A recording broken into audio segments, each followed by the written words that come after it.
Assalamualaikum warahmatullahi wabarakatuh. Sugeng para siswa kelas 7 kang tak tresnani, ana ing kalodhangan iki bareng aku, Bu Lilis Wijayanti. Para siswa kelas 7 bakal tak ajak nyinau mata pelajaran basa Jawa. Bu Guru ajab, para siswa kelas 7 wonten ing griya tansah matuhi protokol kesehatan lan Bu Guru ajab para siswa tansah semangat anggenipun nampi lan mengikuti materi napa mawon ingkang sampun dipun andharaken dening Bapak Ibu Guru. Menawi wonten materi ingkang dereng jelas, anak-anak saged WA supados cetha lan insyaallah bakal dijelasake kanthi gamblang dening Bapak Ibu Guru. Nggih, ing pepanggihan sepisan ana ing kelas 7 iki pasinaon basa Jawa bakal nyinau KD 3.1 lan KD 4.1. Sabanjure coba gatekno gambar-gambar iki. Ana gambar selamat datang gembira lokazu, ana gambar gunung Blegdos, ana gambar biografi Raden Ajeng Kartini. Kira-kira ana ing bab siji iki dhewe bakal nyinaoni napa? Sinten ingkang sampun mangertos? Nggih, leres. Awake dhewe arep nyinaoni bab teks narasi prastawa. Apa to kuwi teks narasi prastawa? Monggo dipun semak sesarengan kanthi promati nggih.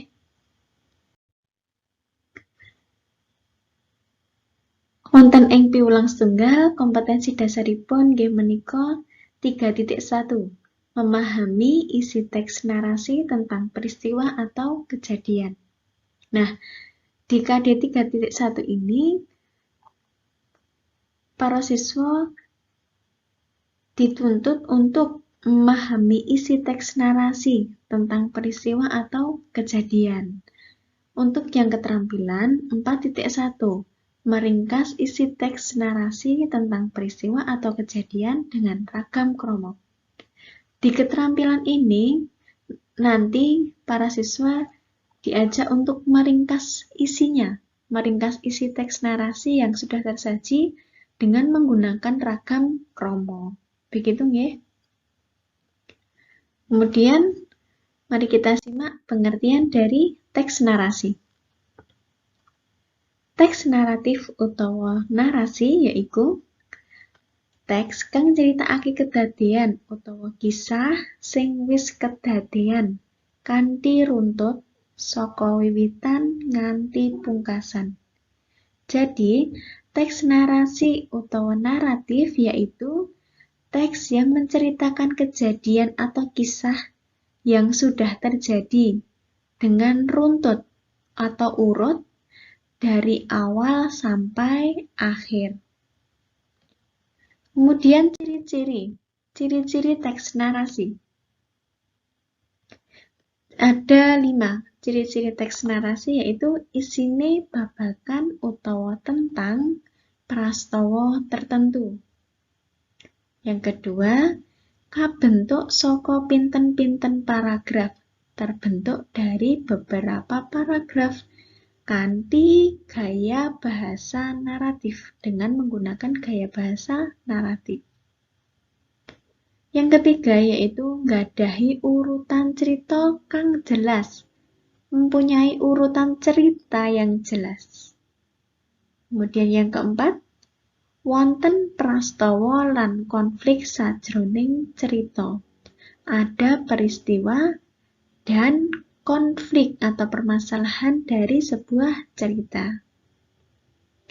Kemudian yang terakhir, nggadhahi unsur-unsur kayata tema, latar utawa setting, lan tokoh. Mempunyai unsur-unsur seperti tema, latar, utawa setting, lan tokoh. Kemudian perangan utawa unsur-unsur teks narasi. Nah, perangan utawa unsur-unsur teks narasi itu Yang sudah dijelaskan tadi seperti yang ada di ciri-ciri tadi, ada parogo atau tokoh, alur, tema, gaya bahasa, amanat, dan sebagainya. Seperti unsur-unsur intrinsik yang lainnya. Di dalam sini, Bu Guru akan menjelaskan tentang perangan atau unsur teks narasi. Ada 4, yaitu tentang orientasi, kemudian komplikasi, resolusi, dan koda. Mari kita simak orientasi. Orientasi ana ing teks narasi isine ngandharake tokoh, setting, lan perangan awal. Jadi orientasi ini adalah pengenalan awal dari sebuah cerita. Menjelaskan tentang tokohnya, settingnya, di mana, perangan awalnya gimana, seperti itu. Kemudian masuk ke dalam komplikasi. Komplikasi itu adalah isinya pokok persoalan cerita. Jadi isi dari persoalan cerita itu apa dijelaskan di dalam komplikasi. Kemudian ada resolusi. Resolusi itu adalah bagian kang isine pemecahan masalah ono ing bagian komplikasi. Jadi ini tadi kan sudah ada persoalan masalah ya. Nah, kemudian di resolusi ini adalah bagiannya pemecahan masalahnya. Kemudian yang terakhir yaitu koda utawa sing biasanya disebut ending. Bagian kang pungkasan saka cerita, bagian yang terakhir dari cerita atau ending cerita. Nah, dalam koda ini endingnya nanti happy ending utawa sad ending, seperti itu. Untuk selanjutnya yaitu jenis teks narasi. Adakah yang sudah tahu jenis teks narasi itu ada berapa? Iya, betul. Ada 2. Jenis teks narasi itu ada teks narasi sugestif atau khayal atau fiksi. Yang kedua yaitu teks narasi ekspositoris atau aktual atau non-fiksi atau nyata. Gitu ya. Jadi jenis teks narasi ada 2, sugestif dan ekspositoris. Kemudian pengertian dari teks narasi sugestif. Teks narasi yang nyeritakake surasa utawa makna lumantar pangangen-angen imajinasi sing gawe cerita. Biasane narasi iki mentingake piwulang lan bahasane entar ora wantah. Ini wantah ya. Jadi yang sugestif jenenge sugestif, khayal atau fiksi kuwi cerita sing maknanya menggunakan pengangen-angen utawa sing gawe cerita kuwi pengarangi dhewe. Jadi dari imajinasinya pengarang. Wujudnya apa aja seperti dongeng, cerkak, drama, lan novel. Ini contohnya ya, Nyi Blorong, Nyi Roro Kidul, Baru Klinting, dan sebagainya. Jadi ini adalah daya khayal dari sebuah cerita yang muncul dari pengarang. Kemudian teks narasi ekspositoris, yaitu narasi kang ngandharake pawarta utawa informasi. Narasi yang menjelaskan utawa memberitakan tentang berita atau informasi. Isinya cerita kejadian nyata lan ora digawe-gawe.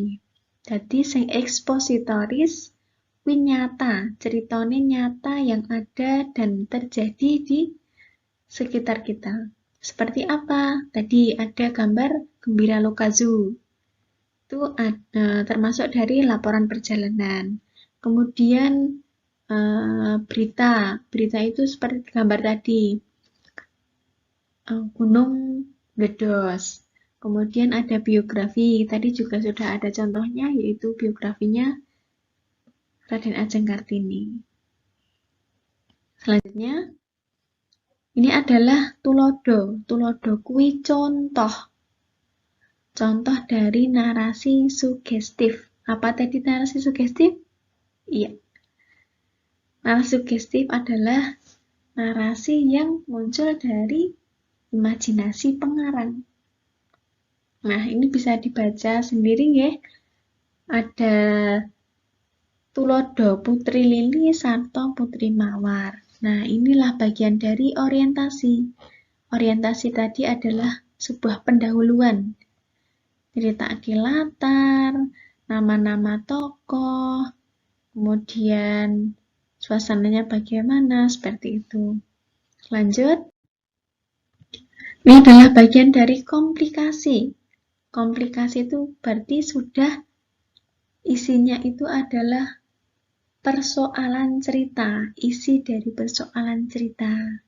Nah, kemudian ada resolusi. Ini adalah resolusi. Kemudian ada bagian koda. Nah, saterusnya Putri Lili teman-temannya Ayu kang disenengi kabeh warga negara kono. Jadi ini adalah happy ending. Kodanya apa? Seperti itu. Intinya, teks narasi sugestif itu memberikan maksud atau pesan secara tertulis kepada pembaca. Jadi, kaya-kaya pamaca bisa nyawang lan ngerti maksudnya.